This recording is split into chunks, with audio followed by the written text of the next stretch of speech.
بسم اللہ الرحمن الرحیم۔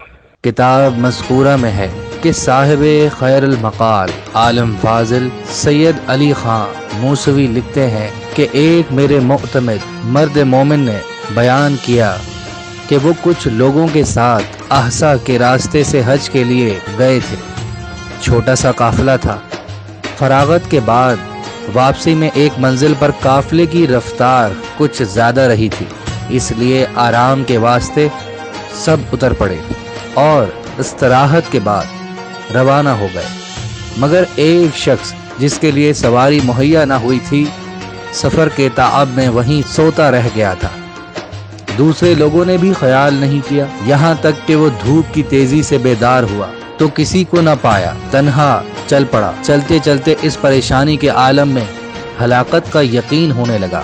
تب اس نے امام زمانہ علیہ السلام سے فریاد شروع کی۔ ابھی استغاثہ کر ہی رہا تھا جو ایک صاحب دیہاتیوں کے لباس میں ناقہ پر سوار آتے ہوئے نظر آئے۔ وہ شخص کہتا ہے، جب قریب پہنچے تو میرا نام لے کر فرمایا کہ تو قافلے سے چھٹ گیا ہے اور یہ چاہتا ہے کہ میں تیرے رفقا کے پاس تجھ کو پہنچا دوں۔ اچھا قریب آ، اور اپنے ناقے کو بٹھا کر مجھ کو پس پشت سوار کر کے چل پڑے۔ ابھی چند قدم طے کیے تھے کہ قافلہ دکھائی دینے لگا۔ جب اس کے قریب پہنچے تو فرمایا کہ یہی تیرے ہم سفر لوگ ہیں، اور مجھ کو وہاں اتار کر تشریف لے گئے۔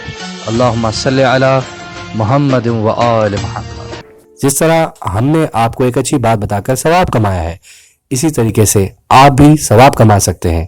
اس اچھی بات کو صدقہ جاریہ سمجھ کے آگے پھیلائیں، شیئر کر کے، اور سبسکرائب کریں مزید اچھی باتیں جاننے کے لیے۔